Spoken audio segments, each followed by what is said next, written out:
nag-snow na, makapal ng snow ulit sa labas. Makapal yan kanina, may nagpala lang kaya yung may mga part na walang snow. Pero makapal na yan kanina. So ito yung kauna-unahang snowfall na makapal ngayong 2024. Kasi nung mga last time, nag-snow naman na. Pero manipis lang tapos natunaw din kaagad. Pero ito, buong araw nag-i-snow simula kaninang madaling araw. Hanggang ngayong hapon, 3:30 ng hapon, nag-i-snow pa rin siya kaya makapal na talaga. Tapos hindi na yan matutunaw kasi ang weather na sa mga susunod na araw is -20, -19 degrees Celsius. Mga ganun na yung weather. So hindi na yan matutunaw. Talagang tuloy-tuloy na ang lamig. Malapit na rin kasi ang winter. Ang start kasi ng winter is December 21. Nakita ko sa calendar. Doon na mag-i-start ng winter. Kaya yan, tuloy-tuloy na yung snow na yan, tuloy-tuloy na yung pagkapal niya, hindi na yung matutunaw. Unlike nung mga nakaraan, medyo hindi pa ganun kalamig. Positive 1 digit pa ang temperature, ang weather. Kaya nagtunaw pa ang yelo ng mga nakaraan. So ayan, magme-merienda muna kami dahil papasok na si Dada. Uy, magmahay ka naman! Kasi namalagi suplado sa vlog. May yellow sa buhay. Ayan. Ala! Hoy! Shh! Okay. Manipis na dyan kasi pinala na ni Dada eh. Cookie! Hoy! Ayan ang favorite season niya. Kung kami, ang favorite season namin ay fall season. Si Cookie naman, ang favorite season niya is winter dahil gusto niya yan yung yellow, yung takbo-takbo siya sa yellow. Numipis na yan kasi nagpala na si Dada. Pero ganyan siya kakapalo. Hindi to pinala ni Dada eh. Yan ay mula kaninang madaling araw hanggang ngayong hapon, ganyan siya kakapal. Let's go inside na. Get inside. Merienda na tayo. Yan, ito na po ang itsura ng Red Deer, Alberta. Makapal na. Pasok na si Dada. Papasok na si Dada. Ayaw mong gamitin tong kotse. Hala, kawawa naman yung kotse, oh. Natabunan na. Love you. Natabunan na yung kotse namin ng yelo. Kawawa naman si Snowy. Naitsipwera na. Lamig. Bye, Dada. May mga bata doon. Nag-i-slay. Slay nga ba tawag? Ayun o. Nagpapadula sila. Maganda pa magganyan kasi fresh pa yung snow. I mean, malinis pa siya. Malinis pa yung snow. Bye, Dada. Love you. Natid ko lang siya. Balik na tayo. Anit malamig. Hindi pa rin tumitigil yung pagpatak ng snow. Pero mahina na lang. Lamig.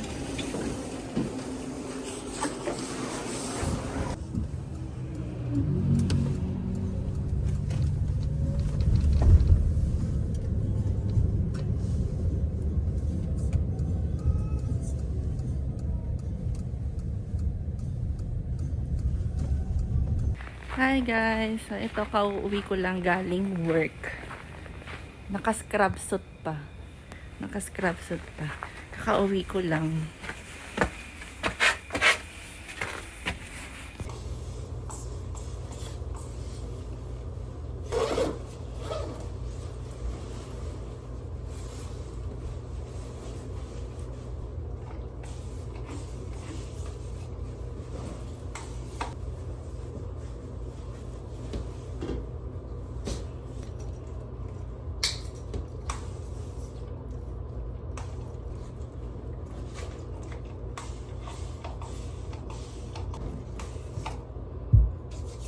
Hi, baby. Come on. Come on, mommy. Come on. Oh, kiss, kiss.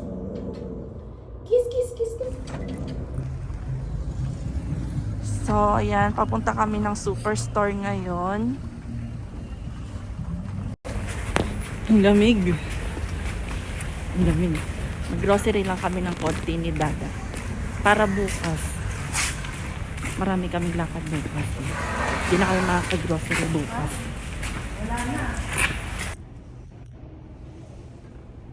Hair mist. Lotion. Lotion. Ito ba yung nilo-lotion natin? Cocoa butter ba to? Yan ba yung malagyan? Ha? Toge.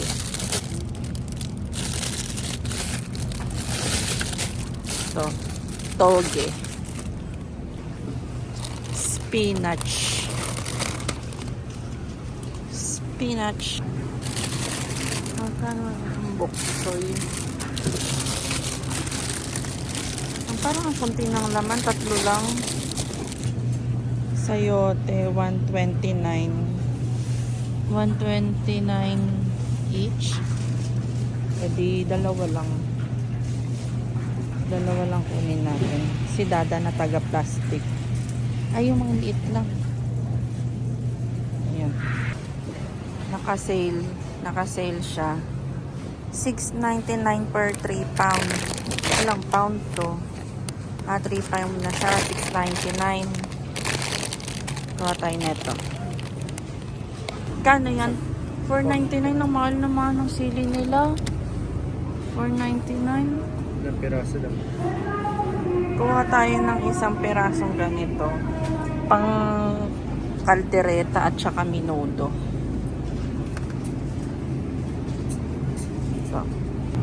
Ito, favorite ko to. Ayun, masarap. Kakainin ko naman bukas eh. Kailan ng expiration? Best before November 22. Ay. Ito, November 24. Ito ay favorite ko.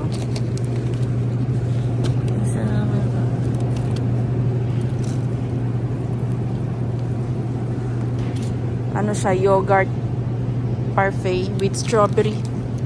With strawberry and blueberry. Chicken. Ito tayo sa pinakamura.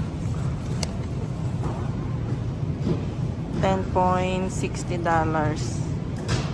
Ito na lang. Ito na pinakamura eh. Ano lang ng makabe? Calamari pusit. Kasi maraming araw kang walang pasok, ikaw magluluto. Kano siya? $10.99. Ay, kuha ako ng maliliit na hipon. $6.99. Pang ano lang. Pang sahog.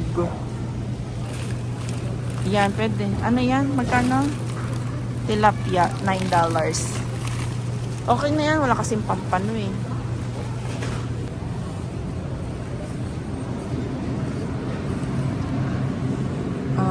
December 3. Todo na to, puro December 3. Puro December 3. Lactose free. Kasi si Dada nagtatay. Hindi, oo. Di kasi hiyang si Dada sa gatas. Subukan mo yung 3%. Eh, nasubukan na natin yung 3%. Ayoko yun. Dapat nga, doon lang tayo sa zero fat eh. Okay na to 1% fat lang. Naglolo ko kasi tiyan niya kapag hindi lactose free, kaya lactose free binibili namin. Butter. Ang layo naman. Salted butter. Butter alternative salted. $4.79.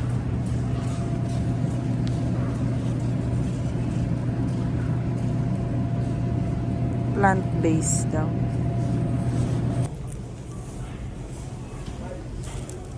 Tinapay. Kailan expiration?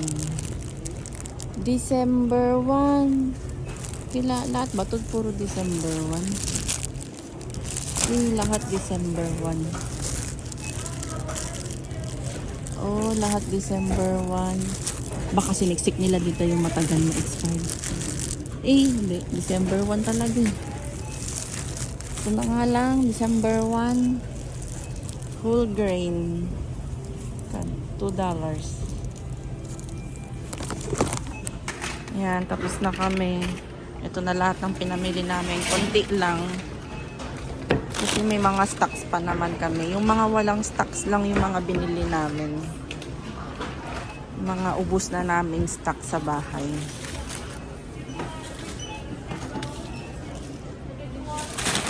Iniwan namin si Cookie sa sasakyan.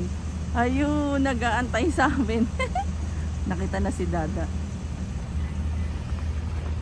Iniwan namin siya sa sasakyan eh. Pero syempre, naka-open naman yung window konti.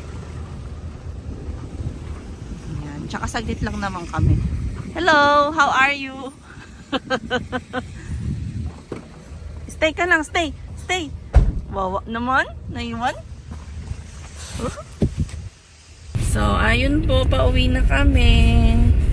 Very quick lang ang aming grocery kasi nagmamadali kami dahil si Dada ay may pasok pa ngayong 5 o'clock ng hapon. And kasi 3 o'clock na kasi siya lumabas sa kanyang part-time. Kaya nagmamadali kaming mag-grocery kasi kakain pa siya, maliligo. So, ayan ang kondisyon ng Red Deer ngayon. Sa ngayon, maganda pa yan at saka hindi pa masyadong malamig, negative 15 pa lang. Negative 15 degrees Celsius pa lang yan. Hindi pa yan, malamig na yan oo, pero wala pa yan, hindi pa yan todo dahil sa mga susunod na araw, negative 20 degree Celsius na, negative 20, tataas na yan hanggang sa maging negative 13, mag negative 40 na naman. Diyos mio, talagang struggle is real kapag magwi-winter talaga dito sa Canada. Ay, tsaka manipis pa yung mga yelo na yan. So, meron mamayang weather, nasa weather forecast na magkakaroon ng snowstorm mamayang gabi hanggang Sunday ng umaga. Hanggang Sunday ng hapon. So, let's see kung ilang centimeter ang itataas. 15 to 25 centimeter. 15 to 25 centimeter daw ang itataas ng snow. So, tingnan natin kasi minsan hindi naman nasusunod yung weather forecast na yan. So, let's see kung magkakaroon nga ng snowstorm. Pero nasa yun, nasa weather forecast ngayon. So, manipis pa yung snow na yan. Wala pa yan. Nag-uumpisa pa lang kami. No, Cookie, nag-uumpisa pa lang tayo sa snow. Wala pa yan. Abangan natin ang mga susunod na kaganapan. Mga susunod na kaganapan na weather at condition dito sa Red Deer.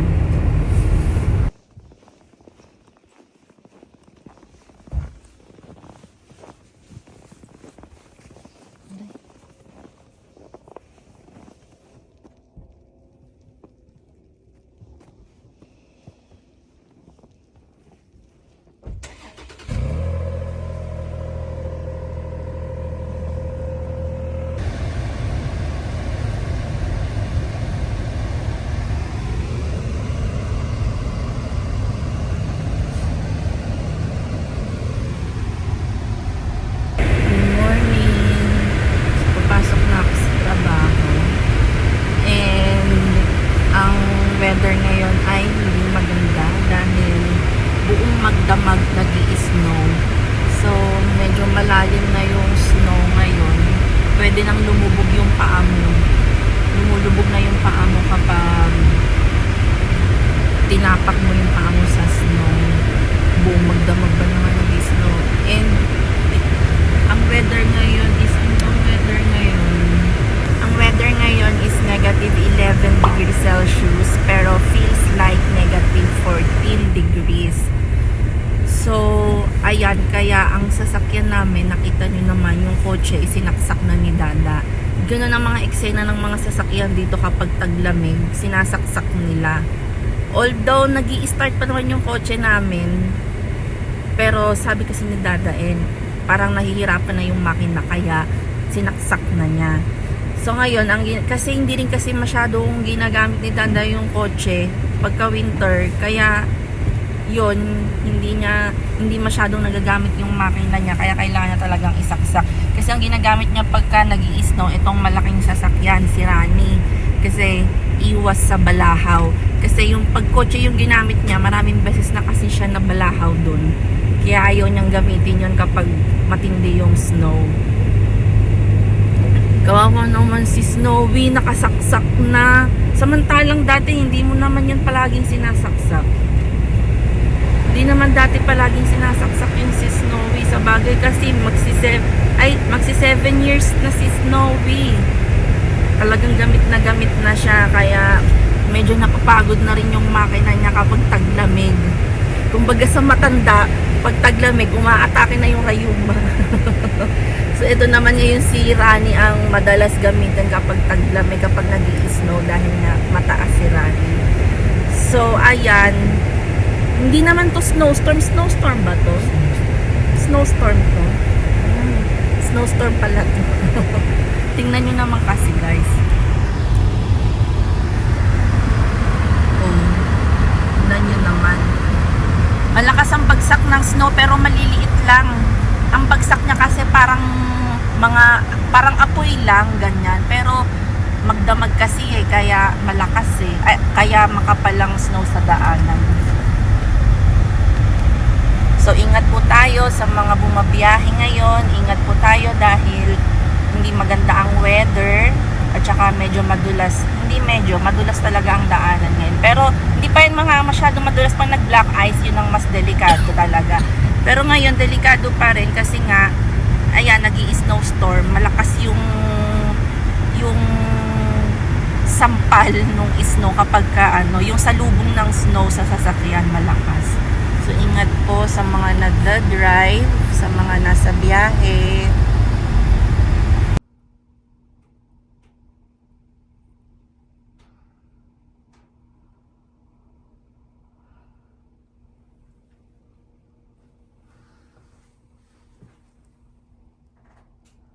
Hi guys, yan, tapos na ang aking shift. Pauwi na ako, sinundo ako ni Dada.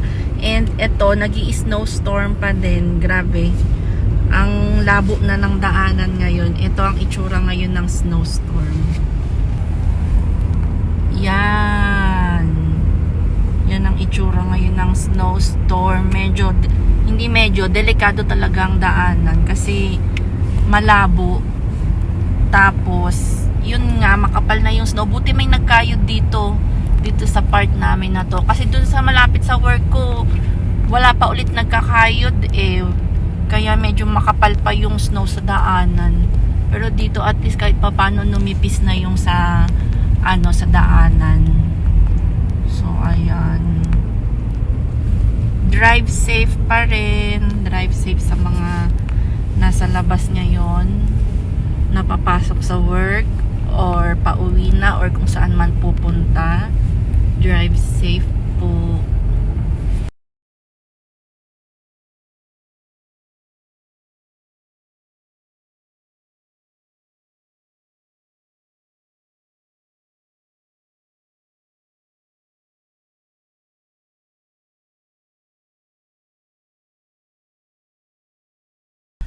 So, andito kami ngayon sa location ng aming family picture. Dahil today is ang aming family picture.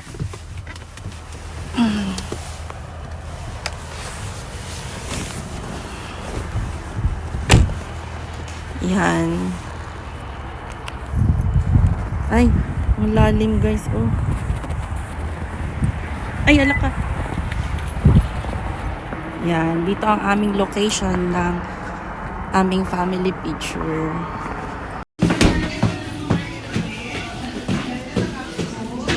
Five, 4, 3, 2, 1.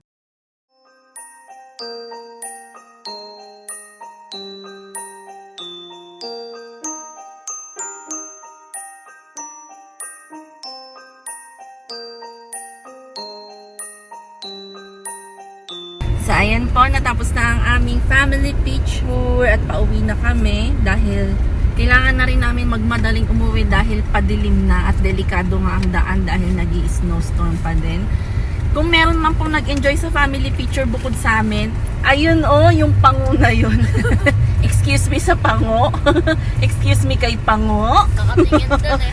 Siya ang isa sa mga nag-enjoy sa family picture namin. Feeling artista.